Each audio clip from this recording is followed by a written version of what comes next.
Howdy again, it's Mr. Pete, your YouTube shop teacher. Welcome back to Studio B.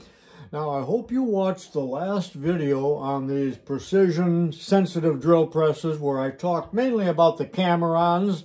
I mentioned these two just in passing, but in this particular video, which is part 2 of a multi-part video, I'm still unsure of how many. And let me flash on the screen right now the previous video so you can check it out if you have not already.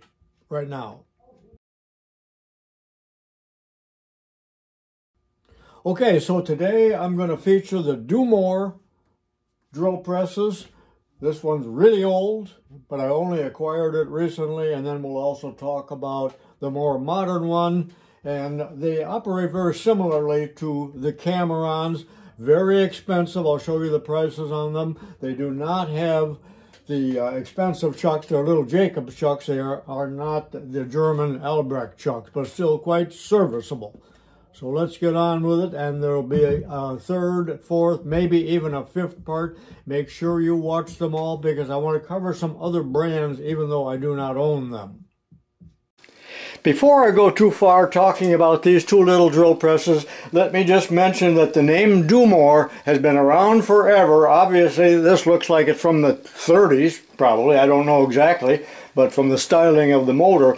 But Dumore Company was and is a leading manufacturer of these small, precision, high-speed motors. They will make custom ones for customers if they need enough of them, and they are used in all kinds of other products, or they have been over the years, maybe not so much anymore. They do have a website, check that out if you want to. Let me show you a couple other Dumore products that I do have here right below me, and then we'll get back to talking about these, which is really what it's all about. I'm sure I have shown this over the years. This is a Dumore, more modern one, and this is just their beautiful little hand grinder, or die grinder. Very precision, and it can be used on a lathe with the right attachment for mounting on the tool post for doing small grinding, internally typically, or externally for that matter. And again, the Dumore name. Complete set, real nice. I own at least 3 or 4 small, or different size, Dumore tool post grinders. This is the smallest one. I believe they call it the Tom Thumb. These are still available in the different sizes, but they are not cheap. Watch my many videos in the long past where I use these grinders. Okay, here's the last one, and I picked this up at an auction some time ago. And this is a Dumore motor, and it's with a grinding wheel on it. And the purpose of this, it belonged with a shopsmith, I believe, and you could grind the knives on the planer, is what this was all about. So you got a built-in switch, and you can see the Dumore name right here. But they sold almost an infinite number of different shaped motors, beautifully made over the years. So look for that name Dumore, probably the best. Out of Racine, Wisconsin, by the way. Home of the Frank Lloyd Wright beautiful building by Johnson Wax. The Johnson Wax office building, check it out. And you know what, even this is old enough to where it's just a 2-wire system, ungrounded. So this is a bit older. That means it's probably from the late 50s. I've only owned this one for 2 months, and I bought it at an auction. You may have watched the video. I'm going to cut now real quickly to just about a 10-second clip out of that auction video, and you'll see this setting on the hay rack, and I believe I bought it for $1 or so. It was just almost nothing. People didn't recognize it for what it is, and maybe I shouldn't have either.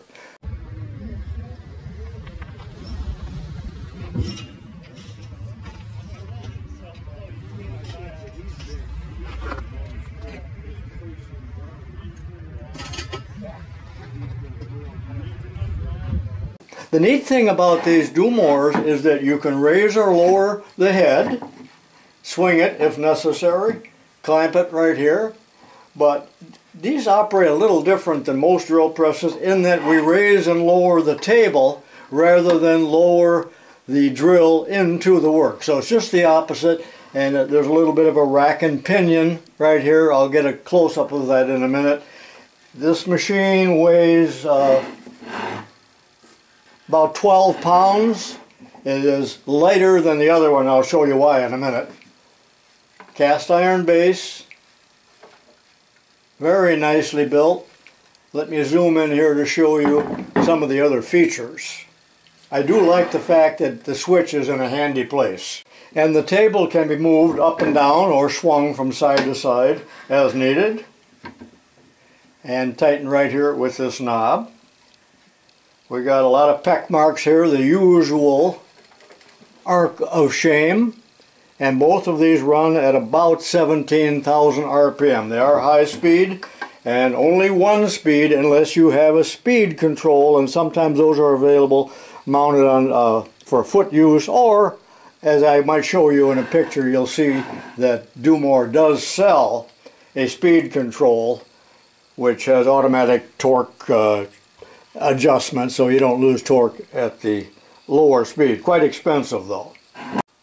The older machine weighs about 3 pounds more, it's 15 pounds, than the more modern 12-pounder, I think is what I said. And the main reason for that, not so much the motor, because this is all aluminum, but this is a hollow column, a piece of tubing, whereas the older one is a solid column, and that's pretty much what adds the weight.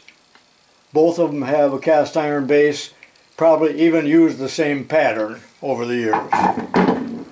Here's another little improvement on the new one. You see, you have a little bit of slop here on the older one, because in fact there's a keyway right here with some kind of pin here, I can't tell exactly, but on the newer one, which may still be 40 years old or more, the keyway is off to the side, and there's actually what almost looks like gib adjusting screws to reduce the amount of rotation on the table or play, and that might be because some of these were equipped with fixtures with dial indicators to locate the work and different things like that.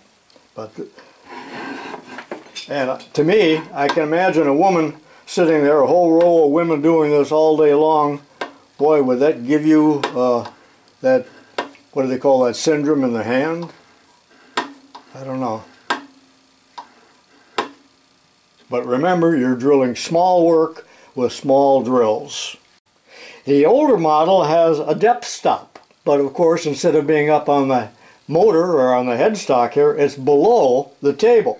And it was missing, so I just put a piece of threaded rod in there with some nuts on. It's 1/4 20. It was already threaded at the bottom, but you can see here, you double nutted, of course, so you could set that for any depth that you want.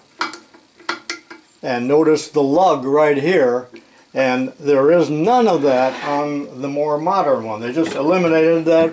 I don't know what the reason is, but that's what it looks like. And in the comments, if anyone thinks it would be interesting for me to restore this one, leave me a note. Otherwise, I probably will not bother. But another thing that I wanted to show you on this, that there's a tremendous amount of end play. Can you see that? I'm not totally sure, but I think that end play can be taken up with these nuts up here. I don't know if there's a thrust bearing in there or what, but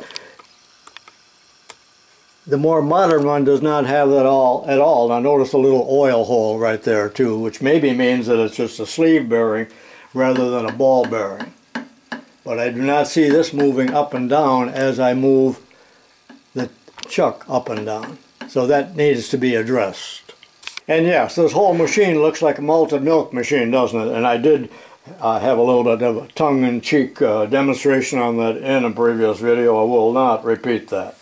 And it came with a chuck key, and why somebody put 3 foot of cord on there, I don't know. Maybe so you could use the same chuck key on 10 of these in a row in a factory. So if we look at the tag on the motor, interestingly enough, it actually says Dumore high-speed sensitive drill, and then all the data on the motor itself, where it says 17,000 RPM and the voltage, etc. Easy to change brushes. on the side, you would not have to take the motor apart. There's your brushes.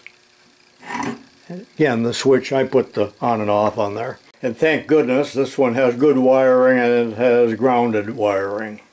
Okay, if you're interested in reading about this, go to dumoretools.com, and there are several pages on there, but one of them is the number 16 sensitive drill press, and the price again, and none of this stuff is cheap, but it's $935. And if you want the accessories down here, that is the speed control is $495, and the foot switch speed control is $300. So put those extras in your cart if you're in the mood. Okay, let's drill a hole in a piece of brass with the dumore, and it's 1/16 diameter. I've hooked up the foot switch so I do not have to fiddle with the toggle switch. There's no speed control, so I'm running it at 17,000 RPM. This is brass, and I did not center punch it, but let's see what happens.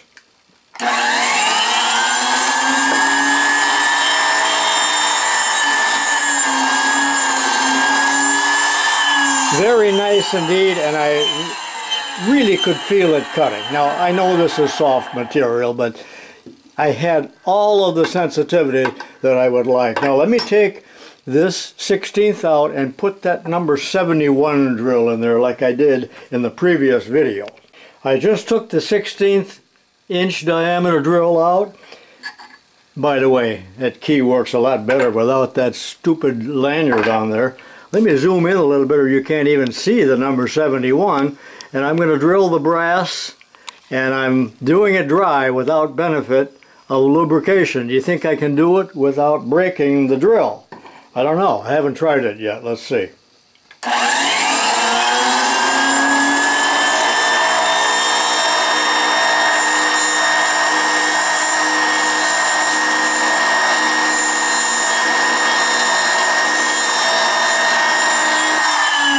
Very easily drilled that little hole without breaking it. And look at how much smaller that hole is than the 1/16. You know, just a considerable difference. And the largest drill that we could put in here, I think, is about well, I didn't look, but I don't even believe it's 1/4 inch. It's too hard to read, and it doesn't matter. But amazing, and look at how true the drill runs. Now, I didn't put an indicator on there or anything, but there certainly isn't any run out that I can see with the naked eye. I did want to drill a couple holes with the antique, but because of that switch, that's not going to happen, and it probably wouldn't really be any different than me drilling on the more modern one. You know, the wiring is just terrible on this older dumore. I can see it's all frayed there. I'm a little afraid to turn it on, but I'm going to try anyway. Wow. I did not drill a hole with the camera on in the previous video, so I will do as so right now. So the speed is in the middle position, which is 15,000 RPM, and that's the 1/16 drill bit with the Albrecht chuck. And again, I got the foot control here, which you can't see. Same brass, no lubrication.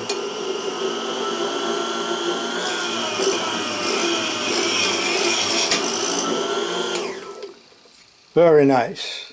Very nice. Now let's do it with the number 71. I'm set at the highest speed, which is about 30,000 RPM, and that's the number 71 drill right now. Let's see how it does in brass, without breaking it, of course.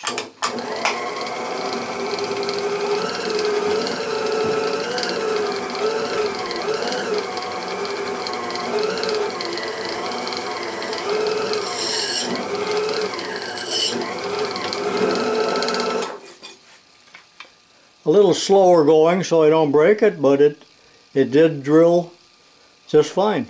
So this is what you need for those tiny drills and your tiny model work. Look for one used, because if you're anything like me, you couldn't afford to buy it new.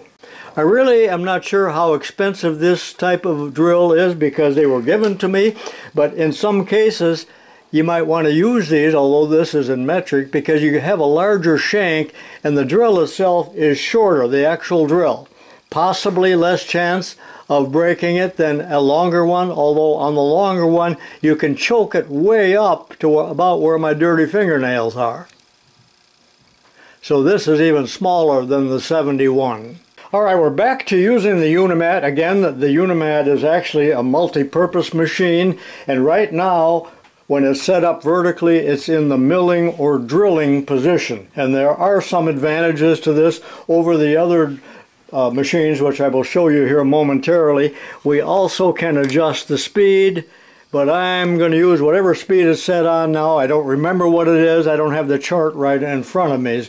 But let's drill also number 71 in brass. Now the interesting thing about this machine is that the work is held in a vise, that is there's a built-in vise, and we can accurately locate our holes or move the work around one way or the other, as you can see me doing right now. It's unnecessary for my demonstration, but I just wanted to show you some of the advantages of this beautiful little Unimat, and there are 200,000 of these throughout the entire world. They were sold all over, probably an awful lot of them in Europe. And I'm using the foot switch again.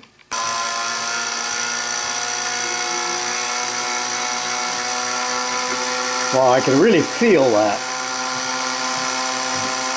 Very sensitive. And boy, does that drill through fast. Now, granted, this is soft brass, but that's typically what you would use in some of your real small work, aluminum or brass, model work, and so on.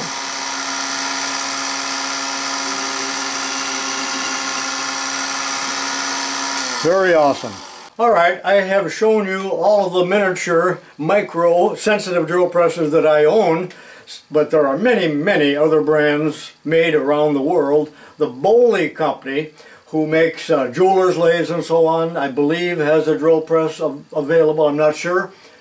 But let's take a short field trip now to my buddy Gary's basement. Actually, it's a clip out of a 4 or 5 year old video where I visit him, and he shows me a Hamilton drill press, which I had never seen before, and it came from the great Westclox factory in La Salle, Peru, as did many of his tools. So it's a very precision machine. Again, it's a Hamilton.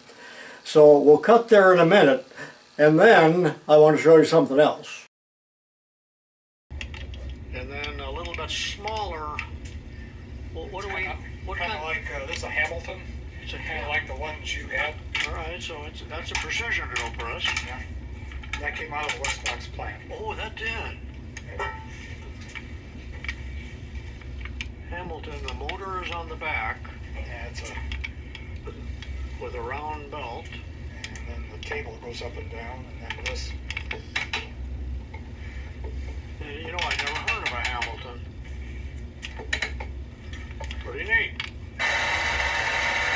There's the tag, and it'll run with about a 1/2,000th run out, you see.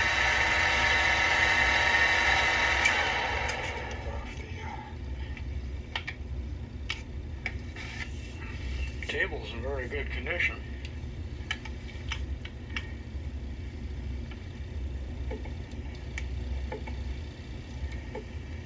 And you can put it into whatever position you want. Oh yeah. So if you're doing repetitive work, it would be in a convenient position for you. Alright, how did you like that little Hamilton? It's really awesome. But let me show you something now, and I want everybody to give me a kick in the rear end for what happened here. But remember when I went to the big rusty iron sale just a month ago where I bought the Atlas lathe and the Pandora's box full of pullers? And I'll flash that name on the screen here momentarily so you can check that out. But as I walk around, you know, there's so much machinery and some of it's on the ground, and I had perused everything, but then I forgot to bid on it, and several people left a comment saying, why didn't you buy that Hamilton drill press? So now I'll show you that sequence, and I'll see if I can slow it down as I just kind of pan across a pallet, and there was a Hamilton that probably sold for almost nothing, and I missed it. So give me a kick in the rear end, because that'll never happen again.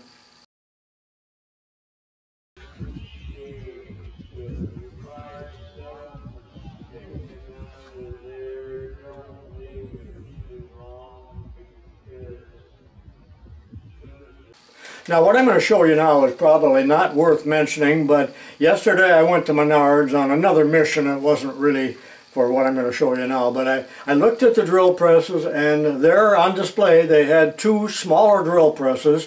One was only like $79 or so, but now they wouldn't be accurate or precision or anything like this, but probably very capable of drilling small holes with the sensitive feeling. So that's a possibility for you. Maybe some of you already have one of those, but let's cut right now to that footage. I'm at Menards right now. Would we consider this to be a sensitive drill? I guess we would. Although it would be a cheap chuck with a lot of run out, but it probably would do the job. And it's only $89.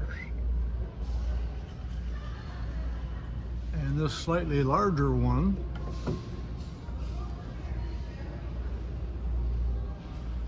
is $170, plus tax, of course. Probably pretty serviceable for the small shop.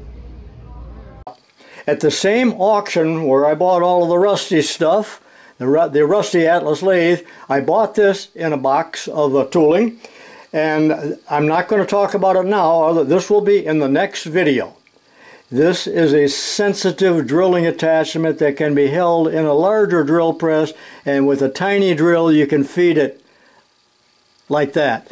Now this is all buggered up, and I'm going to see if I can restore it and then use it and demonstrate it in the following video. So that's what it will be all about. I'll talk just a little bit about this chuck also that could be used in a larger drill press to hold small drills. So watch for that video when available. And that is if I am successfully able to to repair this. And again, you might think, well, why don't you buy a new one for $40? No. That's about $900, and that's why I want to repair it. Well, that last blowout you saw really took care of that wire, didn't it? It doesn't work at all now. And I don't like the inline switch anyway. It's very awkward to get to, and I will have to either put another switch on here or just totally change the cord. I think that's probably what I will do, and use the foot switch. I want to get this thing grounded before I kill myself. Well, I sincerely hope I didn't beat the subject to death too badly in these last two videos about the precision sensitive drill presses, but I think there are a few of you out there that will enjoy this, and leave comments as to what different brands maybe you have that are precision and I cannot show you because I do not have them. You can find all kinds of pictures online. You go Google sensitive drills or micro drills and you'll see some of the different brands that are available. And do visit those websites that I told you about, Dumore and Shoreline and Unimat and what else did I miss here? Cameron, all of those. And Hamilton, I don't know if they still make those or not. But this is Mr. Pete saying so long for now, and I'll see you in the next video. Make sure you watch it if I'm able to fix this. So long for now.